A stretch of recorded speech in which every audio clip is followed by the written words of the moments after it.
Good evening. एक बार फिर आपका हार्दिक स्वागत है। आज हम बहुत ही महत्वपूर्ण प्रश्नावली लेकर आए हैं और उस प्रश्नावली का नाम है व्रत। कोई भी प्रश्नावली को पढ़ने से पहले हमारे को उस प्रश्नावली से जुड़े हुए बेसिक डाटा नॉलेज होने चाहिए कि आज हम पढ़ रहे हैं व्रत की प्रश्नावली। जब व्रत की प्रश्नावली पढ़ रहे हैं तो सबसे पहले हमें ये चीज़ का पता होना चाहिए कि आखिर इस प्रश्नावली में से हमारे कितने सवाल परीक्षा बोर्ड की परीक्षा में आएंगे। हम बोर्ड की परीक्षा के मद्देनजर या उसको ध्यान रखते हुए तैयारी कर रहे हैं। तो इसमें लिखा हुआ है कि 2 सवाल आएंगे 1-1 नंबर के और 1 सवाल आएगा 3 नंबर का।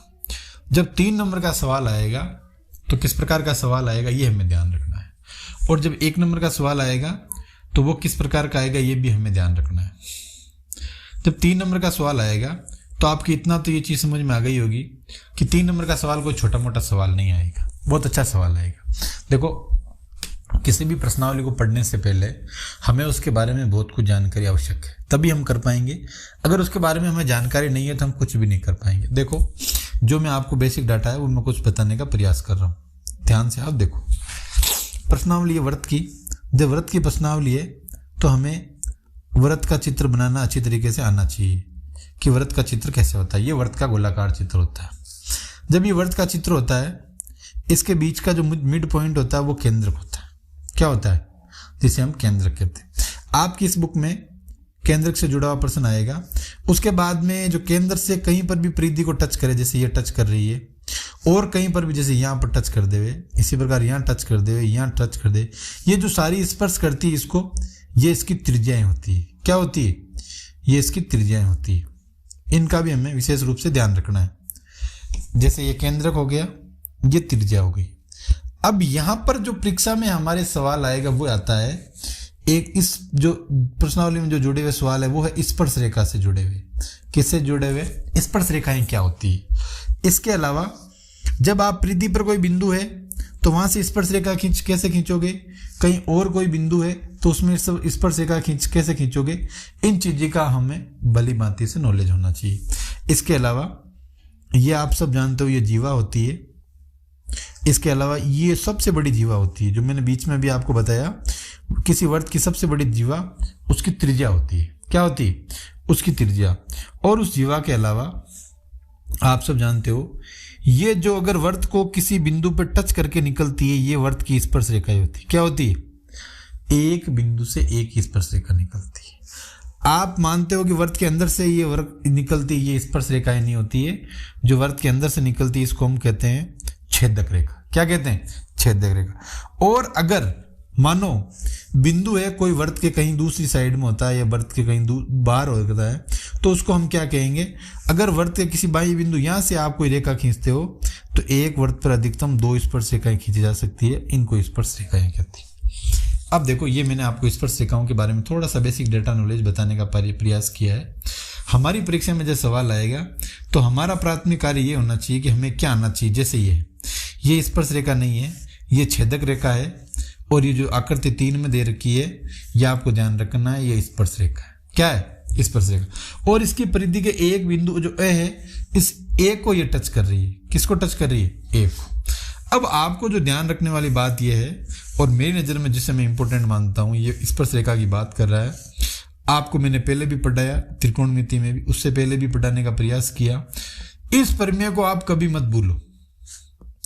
ये प्रमेय कक्षा 10 के लिए एक रामबाण प्रमेय है। हम इस प्रमेय को कई बार हम ध्यान नहीं रखते, और ध्यान क्या, हम पढ़ने की कोशिश नहीं करते तो ऑटोमेटिक ध्यान नहीं रहता। पाइथागोरस प्रमेय क्या होती है? पाइथागोरस प्रमेय का यूज क्या होता है? पाइथागोरस प्रमेय का यूज कहाँ पर आता है? यूज आता है तो हम कहाँ कर सकते हैं, और क्या क्या इस प्रमेय का उपयोग करके हमें ज्ञात करना है, ये सारी चीज़ें आपको ध्यान रखनी है। अब देखो कैसे ध्यान रखनी। जैसे मैं छोटी सी आपको जगह दे रहा हूँ और यहाँ पर मैं लिख भी रहा हूँ, थोड़ा सा आपको ध्यान रखना है। इसको मैं बड़ा स्पेस बना देता हूँ ताकि हम आसानी से इसको कर सके सोल्व। ये देखो, अब मैं आपको बता रहा हूँ वापस, और बात जो मैं कर रहा हूँ वो कर रहा हूँ पाइथागोरस प्रमेय की। देखो, सबसे पहले तो मैंने आपको बताया कि जब भी हम पाइथागोरस प्रमेय की बात करेंगे तो आप ये मान के चलो कि वो त्रिभुज हमेशा 90 डिग्री का होना चाहिए। कैसा त्रिभुज होना चाहिए? वो त्रिभुज हमेशा 90 डिग्री का होना चाहिए, अर्थात उसमें एक कोण 90 डिग्री का होना चाहिए। बाकी जब ट्रिग्नोमेट्री पढ़ते हैं तो हम इसका विस्तृत रूप से भी अध्ययन करते हैं। ये ए, बी और सी आता है, यहाँ पर बी की जगह सी आता है या सी की जगह बी आता है। ये मैंने जो पहले वीडियो त्रिकोणमिति का बनाया उसमें अच्छी तरीके से दे रखा है। अब आपको जो ध्यान देने वाली बात ये है कि अगर ये 90 डिग्री का एंगल आता है तो हमारा ये होता है आधार। क्या होता है? आधार। ये हमारा होगा कर्ण। क्या होगा? कर्ण। और ये होगा हमारा लंब। ये तीन चीजें इंपॉर्टेंट है और ये तीनों चीजों से जो बनता है वो बनता है पाइथागोरस प्रमेय है। और पाइथागोरस प्रमेय को हम कैसे लिखते हैं कि कर्ण का स्क्वायर बराबर आधार का स्क्वायर प्लस लंब का स्क्वायर। जब हम वर्त के बारे में पढ़ेंगे तो ये इतना काम आएगा कि मैं जहां तक मेरा आइडिया लगता है, और मैं आपको इंपॉर्टेंट सवाल बताऊंगा, ऐसी कोई बात नहीं है। जब इंपॉर्टेंट सवाल बनाऊंगा तो उसमें 99% वही सवाल 3 नंबर का आएगा जो पाइथागोरस प्रमेय से जुड़ा हुआ आएगा। अब आप कहोगे भाई सर कैसे जुड़ा हुआ आएगा, आखिर कैसे हम वो सवाल करेंगे? तो हम और अध्ययन कर लेंगे, ऐसी कोई बात नहीं है, और विस्तृत रूप से हम पढ़ लेंगे कि कहाँ इसका यूज कैसे आता है। लेकिन जो मैं आज आपको कह रहा हूँ कि इसको हल्के में मतलब बहुत इंपॉर्टेंट चीज होती है। इसको आप शॉर्ट में इसको क्या मानकर ऐसे कर लो, ए स्क्वायर बराबर एल स्क्वायर। इसमें आपको आधार भी ज्ञात करना पड़ सकता है। क्या ज्ञात करना पड़ सकता है? आधार भी ज्ञात करना पड़ सकता है। इसमें आपको लंब भी ज्ञात करना पड़ सकता है। लेकिन जो भी ज्ञात करे आपको उस पर ध्यान नहीं देना है और आपको वो ज्ञात करने का प्रयास करना है। अब देखो कैसे ज्ञात करते हैं। अब जैसे मान लो अगर आपको आधार ज्ञात करना है तो इस लंब को इधर भेजना है। मैंने जब भी मैथ्स पढ़ाई आपको कुछ डाटा के बारे में जानकारी देने का कार्य अवश्य किया, और वो डाटा क्या थे जो मैं एक बार फिर बता रहा हूँ और आपको वो ध्यान देना है। मैंने वो डाटा बताए कि कोई भी नंबर है, मान लो कैसा भी नंबर हो, और अगर नंबर वो उनके बीच में बराबर आता है। क्या आता है? बराबर। और बराबर के इधर जब आप जाओगे तो कोई भी साइन होता है वो चेंज होता है। आपको भी ये चीज ध्यान रखनी है, अगर वो साइन प्लस का है तो just convert in negative after transfer इन दूसरी साइड। आप जब इक्वल के उस साइड जाओगे ना, अदर साइड जाओगे, तो ऑटोमेटिक वो चेंज हो जाएगा। अर्थात प्लस होगा वो माइनस में कन्वर्ट हो जाएगा, माइनस से वो प्लस में कन्वर्ट हो जाएगा, मल्टीप्लाई है वो डिवाइड में कन्वर्ट हो जाएगा, और अगर डिवाइड है तो मल्टीप्लाई में कन्वर्ट हो जाएगा। और ये चीज़ हमें भली भांति से याद रखनी है, तभी हमें पढ़ने का आनंद आएगा। अगर हम ध्यान नहीं रखेंगे तो पढ़ने का कोई मीन्स नहीं। तो ये तो हमारी पाइथागोरस। अब हम आगे पढ़ते हैं। इससे बहुत अच्छी अच्छी परीक्षा में सवाल आएंगे जो हमें ध्यान रखना है। सबसे पहले सवाल और टॉपिक महत्वपूर्ण जो मेरी नज़र में और आपकी नज़र में बनता है, और हमारे जब सवाल आता है तो वो यही बनता है। इसको आप ध्यान से देखो, ये क्या कह रहा है? ये बात कर रहा है वृत्त की स्पर्श रेखा की। किसकी बात कर रहा है? वृत्त की स्पर्श रेखा की बात कर रहा है। और ये एक ही कहता है कि किसी वृत्त की स्पर्श रेखा वह है जो वृत्त को केवल एक बिंदु पर प्रतिच्छेद करती है। जैसे मान लो, कैसे?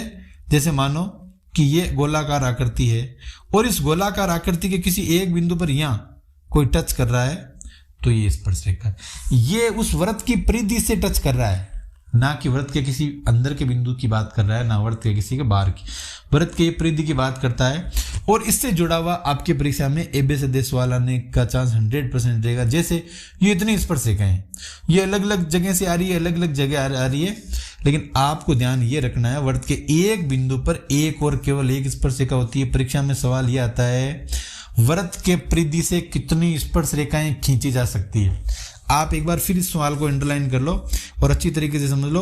परीक्षा में सवाल आता है वृत्त के परिधि से कितनी स्पर्श रेखाएं खींची जा सकती है, तो आपको ये ध्यान रखना है वृत्त की परिधि से केवल एक और एक स्पर्श रेखा खींची जा सकती है। और वृत्त के अगर कहीं बाह्य बिंदु की बात करें, ये वृत्त है और इसके अगर मैं किसी इस बिंदु की बात करता हूं बाह्य पर कहीं, जैसे ये, तो ये 2 स्पर्श रेखाएं खींच सकते हैं, परिधि से 1 स्पर्श रेखा खींच सकते हैं। और जो अंदर कोई बिंदु है उससे आप कोई भी स्पर्श रेखाएं नहीं खींच सकते हो। और ये चीज आपको अच्छी तरीके से याद रखना है। आगे जब हम पढ़ेंगे तो और अच्छी तरीके से ध्यान रखेंगे। उसके बाद में ये क्या रहा, किसी वृत्त की स्पर्श रेखा छेदक रेखा की विशिष्ट दशा जब संगत जीवा के दोनों सिरे संपाती हो जाए। ये अलग दशाओं की बात करता है। इसके अलावा जो ये वृत्त की सारी ये कोई स्पर्श रेखा ये एक ही है और ये एक ही है, अलग अलग साइड आ गई, एक बिंदु से एक स्पर्श रेखा आ रही। ये एक बिंदु है जिससे एक स्पर्श रेखा आ रही है, इस एक बिंदु से 2 स्पर्श रेखाएं नहीं आ रही है, हमें चीज़ ध्यान रखना है। बाकी ये सारी जो रेखाएं वो सब छेदक रेखाएं हैं, आपको परीक्षा में ये चीज़ ध्यान रखनी है और कभी भी ये गलती करने का कार्य आपको नहीं करना है। कई जने सोचते होंगे सर बुक को देख के पढ़ाते, मैं बुक को देख के इसलिए पढ़ाता हूँ ताकि आपके माइंड में ये रहे कि मैं किताब की चीज़ पढ़ा रहा हूँ। अगर कोई समझाने की होगी तो हम समझा रहे हैं, अगर मैं अदर कहीं से पढ़ाऊंगा तो आपको पता ही नहीं चलेगा कि मैं कहाँ से पढ़ा रहा हूँ। लेकिन आपके लिए जो महत्वपूर्ण चीज़ है और आपको जो दिमाग में फिट करनी है वो अब आएगी। और मैं तो कहता हूँ परीक्षा में भी 100 में से 100% इस लाइन के चांस रहेंगे। वर्त के किसी बिंदु पर स्पर्श रेखा, स्पर्श बिंदु से जाने वाली त्रिज्या पर लंब है। आप वापस ध्यान से सुनना, वर्त के किसी बिंदु पर स्पर्श रेखा और स्पर्श बिंदु से जाने वाली त्रिज्या पर लंब होती है। आप एक बार फिर इस डायग्राम में देखो, ये देखो मैंने आपको एक चीज़ बताई थी कि आपकी परीक्षा में सवाल आएगा और अगर मैं बनूंगा तो मेरे अगर डिमांड में रहे तो मैं सवाल 3 नंबर का दूंगा। और 3 नंबर का सवाल ऐसा ही आता है। कैसा आता है? ये कहता है कि वर्त का कोई स्पर्श रेखा में किसी स्पर्श बिंदु, अगर त्रिज्या से कोई रेखा आती है तो वो हमेशा 90 डिग्री का कोण बनाती है। कितने डिग्री का एंगल बनाती है? 90 डिग्री। यह आपको ध्यान रखना है। इस लाइन को वापस आप सुन लो। वर्त के किसी बिंदु पर स्पर्श रेखा, वर्त के किसी बिंदु पर स्पर्श रेखा स्पर्श बिंदु से जाने वाली त्रिज्या पर, ये जाने वाली त्रिज्या पर लंब होती है। और अगर ये लंब होती है 90 डिग्री का एंगल बनाती है तो मैंने आपको बताया था, एक बार फिर बता देता हूं कि जब भी कोई पाइथागोरस प्रमेय से रिलेटेड बात आती है, किससे रिलेटेड? पाइथागोरस प्रमेय की। और हम एक ही बात करते हैं कि पाइथागोरस जो प्रमेय है वो हमेशा उन्हीं पर लागू होता है जहां पर एक एंगल 90 डिग्री का होता है। अगर एंगल 90 डिग्री का नहीं होगा तो पाइथागोरस प्रमेय नहीं लगेगी। और आपको ये ध्यान रखना है कि ये दोनों एंगल कितने कितने डिग्री के हैं? 90 डिग्री के। आपसे वो चाहे तो कुछ भी पूछ सकता है, बाहर वाली स्पर्श रेखा का मान भी पूछ सकता है, इसका मान पूछ सकता है, इस त्रिज्या का मान पूछ सकता है, इसका मान पूछ सकता है, चाहे वो तो पूरी रेखा का मान भी पूछ सकता है, चाहे वो पूरी इस व्यास का मान भी पूछ सकता है। क्यों पूछ सकता है? क्योंकि उसके पास बिंदु है, उसके पास मौका है। अब आपके अलग अलग सवाल हैं, ये पूछ रहा है, देखो बहुत अच्छा सवाल आ गया ना मैंने। अभी आपको कुछ कहा था, एक वर्त की कितनी स्पर्श रेखाएं हो सकती है, बताओ आप। अब स्पर्श रेखाएं कितनी हो सकती है, इसके आप 3 पॉइंट मानो। पहला पॉइंट है कि अगर वो बिंदु वर्त पर हो, अगर वो बिंदु वर्त के अंदर हो, और अगर वो बिंदु वर्त के बाहर हो। तो आपको एक चीज ध्यान रखनी है, अगर वो बिंदु वर्त के बाहर होता है तो उस पर 2 स्पर्श रेखाएं खींच सकते हैं। वर्त के अंदर होता है तो कुछ भी नहीं खींच सकते।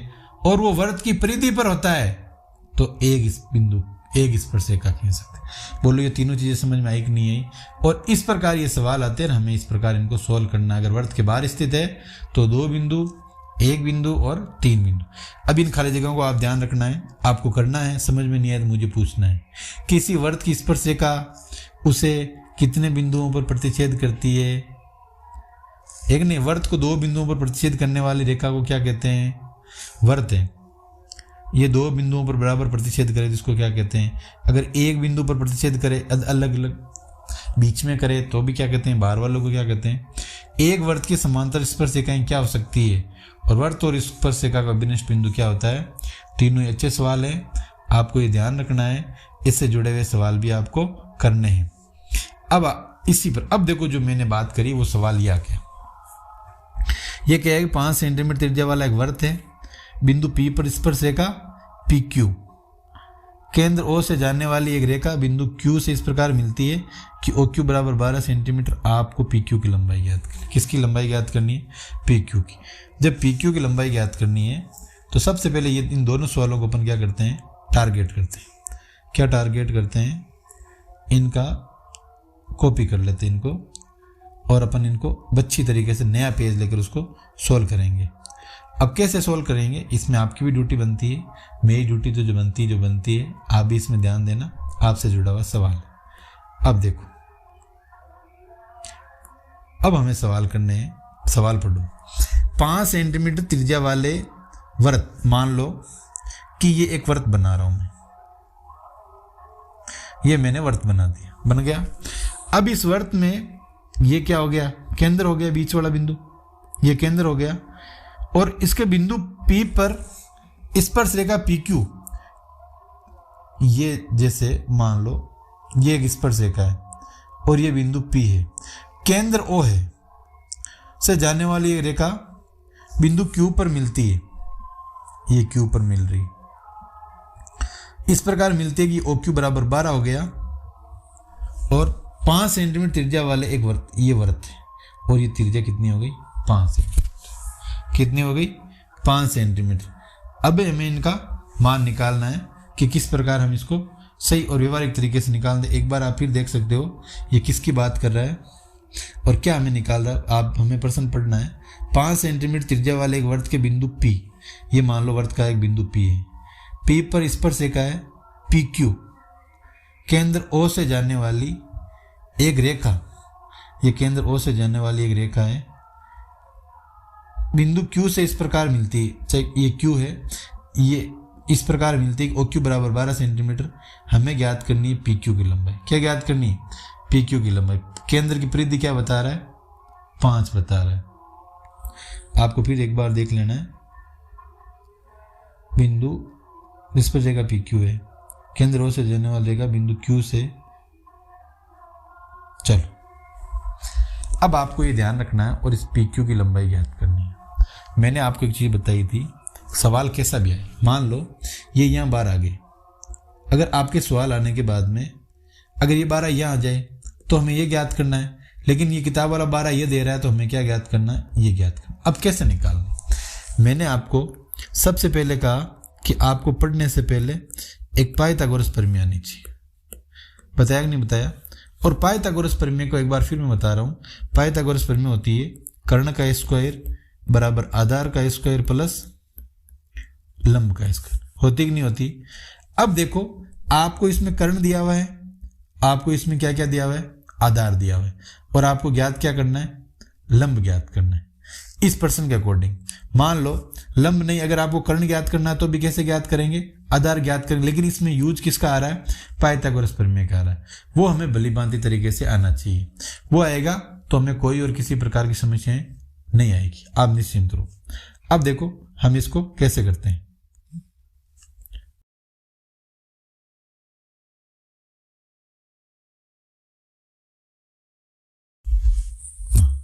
अब हमें क्या निकालना है? हमें निकालना, जैसे आपको मैंने अभी अपन प्रश्न में बात करी तो OQ का मान दे दिया और इस OP का मान दे दिया। आपको ज्ञात करना है PQ। PQ का मतलब हुआ कि हमें आधार ज्ञात करना है। क्या ज्ञात करना है? आधार। तो जब आधार ज्ञात करना है तो ये कर्ण का स्क्वायर आ गया, ये इस L को आपको क्या करना है? इधर ट्रांसफर कर देना है, ये L स्क्वायर आ गया और ये A स्क्वायर आ गया। मैंने आपको पहले भी बताया अगर कोई भी नंबर होता है बराबर के इधर उधर आता है तो उसके साइन चेंज होते हैं, इसी कारण इसका क्या हो गया? ये देखो माइनस हो गया। अब आपको सबको पता है कि कर्ण की वैल्यू हमारे पास कितनी है? 12, और 12 का जब हम स्क्वायर करेंगे कितना आएगा? ये आप अच्छी तरीके से जानते हो, 144 आता है। इसी प्रकार लंब का मान कितना है? 5, और 5 का जब हम स्क्वायर करते हैं कितना आता है? 25, और बराबर A स्क्वायर। आप इन दोनों में से घटाओगे तो कितना आएगा? 119। ये तो आया A स्क्वायर, और जब आपको A की वैल्यू ज्ञात करनी है तो यह आएगा √119। बोलो ये आंसर आया कि नहीं आया? मैं आपको इस सवाल की ही बात नहीं कर रहा हूँ, आपके आने वाला और भी कोई सवाल होगा वो इसी पैटर्न पर आएगा कि हमें क्या करना है। आगे कोई इशू नहीं है, ये आपसे चित्र बनवाने का कार्य कर रहा है, लेकिन जो मैंने आपको बताया इसको आपको विशेष रूप से ध्यान रखना है, और किस प्रकार करते हैं इसका भी हमें स्पेशल रूप से ध्यान रखना है। अब आगे क्या करना है, मैं ज़्यादा 10.2 के अच्छे से सवालों में मैं कल कराऊंगा, लेकिन बेसिक नॉलेज क्या है कल पढ़ने से पहले आज की हमारी तैयारी क्या है आपको ध्यान रखना है। सबसे पहले एक जो बिंदु है उससे वृत्त पर कितनी स्पर्शिका है। सबसे पहले मैंने आपको बताया कि जैसे अगर कोई बिंदु वृत्त पर हो तो स्पर्शिका ये होती है, ये अगर वृत्त के बाहर हो तो ये 2 स्पर्शिकाएं होती है जो मैंने आपको बताई है। ये आप इस लाइन को भलीभांति से देख सकते हो। वृत्त के अंदर स्थित किसी बिंदु से जाने वाले वृत्त की कोई स्पर्शिकाएं नहीं खींच सकते, ये मैंने पहले भी बताया। इसकी और अच्छी अच्छी स्थितियां आएगी जो आपको ध्यान रखना। ये देखो पहली आ गई, ये तीनों स्थितियां याद रखनी। वृत्त पर स्थित किसी बिंदु से वृत्त पर एक स्पर्शिका होती है, और वृत्त के बाहर स्थित किसी बिंदु से हम 2 स्पर्शिका खींच सकते हैं। ये दोनों लाइन हमें याद होनी चाहिए। उसके अलावा एक बहुत महत्वपूर्ण ये बिंदु पी से वृत्त के स्पर्श बिंदु पर स्पर्शिका खंड की लंबाई बिंदु पी से वृत्त पर स्पर्शिका की लंबाई कहते हैं, और इस लंबाई को 90 डिग्री के माध्यम से ज्ञात करते हैं। आप इसको भी इंपॉर्टेंट मान लेना, बहुत अच्छा सवाल है। बाह्य बिंदु से वृत्त पर खींची गई जो भी स्पर्शिकाएं उनकी लंबाइयां जैसे ये होती है, ये दोनों बराबर होती है। कैसे बराबर होती है कि त्रिज्या आप मान लो बराबर होगी और बीच वाली रेखा बराबर होगी, और जब पाइथागोरस प्रमेय का हम यूज करेंगे और इन दोनों का ज्ञात करेंगे, मुझे बताओ अगर इसका मान 4 आएगा तो ऑटोमेटिक ये 4 आ गया। क्यों कि हमें एक तो ये बीच की रेखा की लंबाई बराबर है, एक त्रिज्या बराबर है। जब दो रेखा बराबर है तो तीसरी स्वतः ही बराबर हो जाएगी, आपको चिंता करने की आवश्यकता नहीं है। ये सर्वांग समता की आगे बात कर रहा है। इसके अलावा अब ये सवाल आते हैं इन दोनों को, इस सवाल को, इसके अलावा आपकी बुक का और सवाल आएंगे, इनको अपन व्यवहारिक रूप से बहुत अच्छे से पढ़ेंगे और ये प्रश्नावली हमारे लिए महत्वपूर्ण भी है। तो मैंने आपको जो पढ़ाया 10.1 का वो आपको विशेष रूप से ध्यान रखना है। मैंने आज आपको पढ़ाने का कार्य ये किया है, मुख्य ध्यान ये रखा है कि आपको पता चले कि हमारे पास जो वृत्त होता है वो क्या होता है, उस वृत्त की जो स्पर्शिकाएं कहाँ कहाँ से बनती है, कैसे निर्माण होता है, इसमें 90 डिग्री का निर्माण कहाँ होता है, कौन सा एंगल हमें कैसे ज्ञात करना है, अगर ये एंगल ज्ञात करना तो हम कैसे ज्ञात करेंगे। इस प्रकार हमें इसको ध्यान में देखते हुए अध्ययन करना है। आप हमसे जुड़े, ऐसे जुड़े रहिए। बहुत बहुत धन्यवाद। Thank you so much.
हमें निकालना, जैसे आपको मैंने अभी अपन प्रश्न में बात करी, तो ओ क्यू का मान दे दिया और इस ओ पी का मान दे दिया। आपको ज्ञात करना है पी क्यू।